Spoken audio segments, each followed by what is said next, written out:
નમસ્કાર દર્શક મિત્રો, ગુજરાત સત્ય વાર્તા ન્યૂઝમાં તમારું હાર્દિક સ્વાગત છે। હું છું મંસૂરી શેરબાનુ। વડોદરામાં ફરી એક વખત લોકોના આરોગ્ય સાથે ચેડા કરવામાં આવી રહ્યા હોવાનો કિસ્સો સપાટી પર આવવા પામ્યો છે।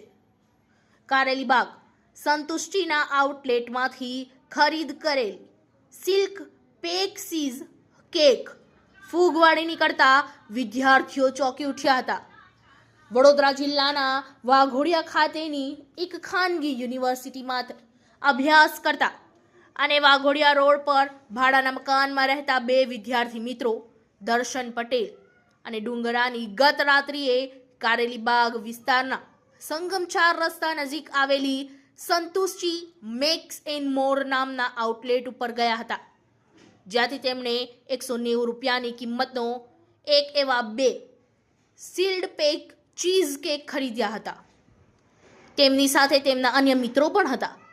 પ્રથમ તેઓએ ખોલીને ચેક કરતા આ કેક ફૂગ ચડેલી હાલતમાં અને સડી ગયેલું જોવા મળ્યું હતું, જેથી તાત્કાલિક વિદ્યાર્થીઓએ સંતુષ્ટિ આઉટલેટના પરસ્પર હાજર કર્મચારીઓને આ બાબતે જાણકારી હતી।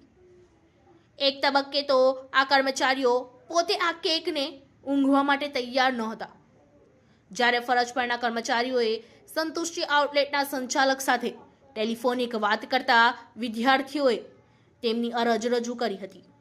જો કે ઉલટા ચોર તો કોટવાલ કોડાટે જેવો ઘાટ ઘડાયો હતો।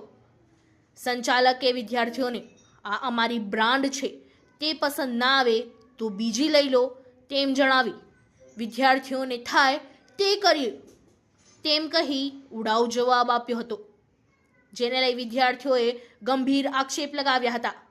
વિદ્યાર્થીઓએ જણાવ્યું હતું કે સંતુષ્ટિની આ આઉટલેટમાં અમે અગાઉ પણ આ કેક ખાધેલો છે, અમને ટેસ્ટ ખબર છે, પણ આ કેક સડેલો છે, સાથે જ તેના પર એક્સપાયરી ડેટ લગાવવામાં આવી નથી, જેના કારણે લોકો એ અઠવાડિયાથી માંડીને 3-4 અઠવાડિયા સુધી કેક વેચાણ કરતા હોય છે।